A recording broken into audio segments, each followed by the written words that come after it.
할렐루야. 11월 26일 화요일 원포인트 큐티 가운데 오신 여러분들을 주님의 이름으로 사랑하고 축복합니다. 오늘 하나님께서 우리에게 주신 말씀은 사사기 16장 1절에서 9절까지의 말씀입니다. 사사기 16장 1절에서 9절까지의 말씀 다 같이 한 목소리로 함께 읽도록 하겠습니다. 삼손이 가사에 가서 거기서 한 기생을 보고 그에게로 들어갔더니 가사 사람들이 삼손이 왔다고 알려지매 그들이 곧 그를 에워싸고 밤새도록 성문에 매복하고 밤새도록 조용히 하며 이르기를 새벽이 되거든 그를 죽이리라 하였더라. 삼손이 밤중까지 누워있다가 그 밤중에 일어나 성 문짝들과 두 문설주와 문빗장을 빼어가지고 그것을 모두 어깨에 메고 헤브론 앞산 꼭대기로 가니라. 이후에 삼손이 소렉 골짜기에 들릴라라 이름하는 여인을 사랑하매 블레셋 사람의 방백들이 그 여인에게로 올라가서 그에게 이르되 삼손을 꾀어서 무엇으로 말미암아 그 큰 힘이 생기는지 그리고 우리가 어떻게 하면 능히 그를 결박하여 굴복하게 할 수 있을는지를 알아보라.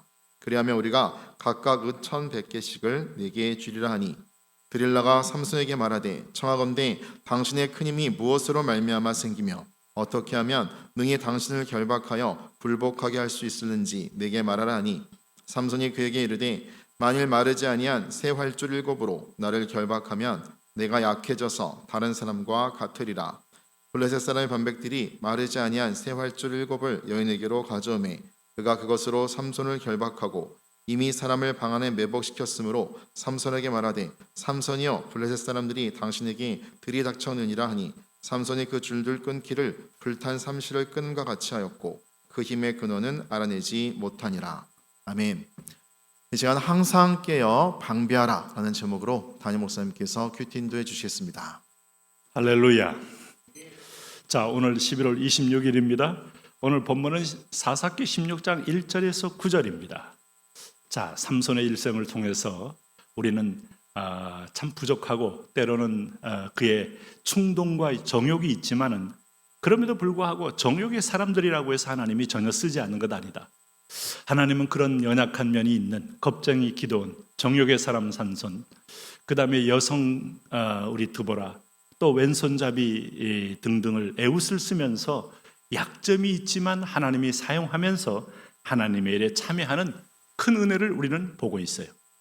우리가 약점이 자연스럽고 당연하다, 그래서 이것은 그대로 유지해도 좋다, 이런 뜻은 아닙니다. 약점은 고쳐져야 되고 하나님 앞에 변화되어야 합니다마는 삼손이 약점 뭡니까? 여기 1절에 보면 자기야 본부인도 원래 블레 사람의 부인이었잖아요. 결국 그 여인도 한번 자기가 화가 나서 내어 쫓았다가 결국은 다른 남자에게 시집을 보내는 바람에 화가 나서 블레 사람들을 죽이면서 또 이런 엄청난 또 블레셋과의 전쟁이 일어나게 된 거 아닙니까? 물론 하나님은 그걸 통하여 구원 역사를 이루는 거예요. 왜냐하면 블레셋은 결코 우리와 함께 동역할 족속은 아니거든요. 진멸해야 할 대상이기 때문에 삼손이 아무리 일가와 친족을 맺으려고 시도해도 하나님은 기어코 그들 사이의 틈을 통하여 대적은 구분하여 진멸하여 나가는 겁니다. 이게 구원 역사입니다. 그러므로 여러분, 하나님의 선한 뜻 앞에 우리가 아주 자원하여 복종하는 것이 가장 아름다운 길이에요. 그런데 오늘 삼손이 이제 오늘 이 블레 사람들의 이 자기를 결박하여 인수된 것들을 깨뜨려 버리고 오늘 그는 1,000명을 나귀턱뼈로 쳐 죽이고 하나님의 은혜를 경험하지 않았습니까? 자, 이 삼손에게 거칠 것이 없습니다. 삼손은 하나님의 임재와 자신의 정욕 사이에 어떤 면에서 이 간극을 아직도 알아차리지 못하고 있어요. 1절을 보면 삼손이 가사에 가서 거기서 한 기생을 보고 그에게로 들어갔다. 이것은 그냥 일반 가정의 한 여인이 아니고 기생입니다. 그러니까 정욕이 약한 거죠. 충동이 약한 거죠. 삼손은 하나님 앞에 내 인격의 변화, 내면의 변화 이런 부분에 별로 신경 쓰지 않는 다혈질적인 그런 인물이었어요. 참 거꾸로 말하면 참 이런 인간을 어떻게 쓰임받을까 하는데도 하나님이 택한 이후로는 쓰임을 받는다 이거죠. 이게 참 놀랍습니다.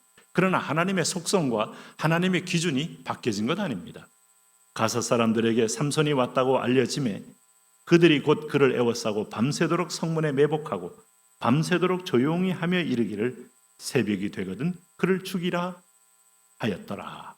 삼손이 왔다는 기배를 듣고 블레 사람들이 다 성에 아주 정예병들을 다 매복하고 있다가 새벽에 기습해서 죽이겠다. 이것은 여러분 전략적으로 당연히 삼손같이 이 기생집에 들어가서 그저 무장 해제하고 그저 해롱해롱 하는 자에게 얼마든지 먹힐 수 있는 전략입니다. 그래서 삼손은 죽을 수밖에 없어요. 그런데 삼손이 밤중까지 누웠다가 그 밤중에 일어나 성 문짝들과 두 문설주와 문빗장을 빼어가지고 그것을 모두 어깨에 메고 헤브론 앞산 꼭대기로 가니라. 하나님의 능력의 임재가 사라지지 않았어요.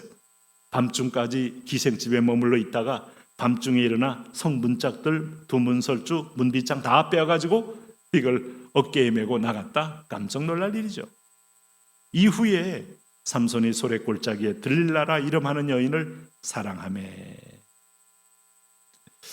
이 들릴라라는 여자가 또 등장하는 걸 보니까 삼손에게는 여자는 때 한순간도 없어서는 안 될 만큼 그는 끝까지 여인에게 눈을 두는 그런 존재였다는 걸 알 수 있어요.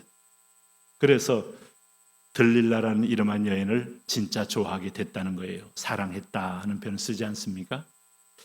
블레 사람의 방백들이 그 여인에게로 올라가서 그에게 이르되 삼손을 꿰어서 무엇으로 말미암아 그 큰 힘이 생기는지 그리고 우리가 어떻게 하면 능히 그를 결박하고 굴복하게 할 수 있을는지 알아보라. 그리하면 우리가 각각 은 1,100개씩을 내게 주리라. 아직 준 건 아닙니다. 그런데 은 1,100개는 여러분 엄청난 은 한 세계는 일반 노동자의 4일간의 품삯이었다고 하니까 은 1,100개면 엄청난 돈이죠. 블레 사람들이 얼마나 삼손을 두려워하고 삼손의 그 파워에 깜짝 놀랐는지 그 힘의 비밀을 알고 그 여인을 꿰은 거예요. 삼손을 주시하다 보니까 삼손이 좋아하는 여인을 당연히 그들의 레이더에 잡히게 되죠. 그래서 이 여인은 블레셋 여인입니다. 참 이방 여인들과 사귀게 될 때 좋은 게 하나도 없어요. 우상이 들어오질 않나, 유혹이 들어오질 않나, 시험이 그 여인을 통하여 내게 찾아오질 않나.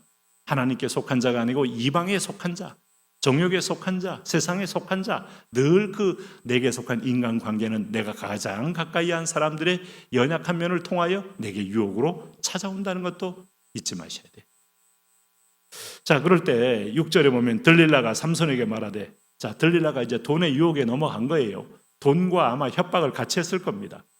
그러니 이 삼손이 자기를 사랑한 것을 알고 있지만은 당신의 큰 힘이 무엇으로 말미암아 생기며 어떻게 하면 능히 당신을 결박하여 굴복하게 할 수 있을는지 내게 말하라. 자, 이런 말 할 정도면 아주 노골적으로 삼손에게 약점을 드러내고 굴복하라는 표현 아니겠어요? 근데 삼손이 아직까지 여유가 있습니다. 7절 보세요. 삼손이 그에게 이르되 만일 마르지 아니한 새 활줄 7으로 나를 결박하면 내가 약해져서 다른 사람과 같으리라. 여러분, 여기서 우리가 민수기 6장에서 삼손이 누구였는지를 한번 다시 기억해 볼 필요가 있어요. 삼손은 나실린, 어릴 적부터 하나님께 구분되어 하나님 앞에 드려진 바 된 존재. 그럴 때 나실린의 기준이 뭐였어요?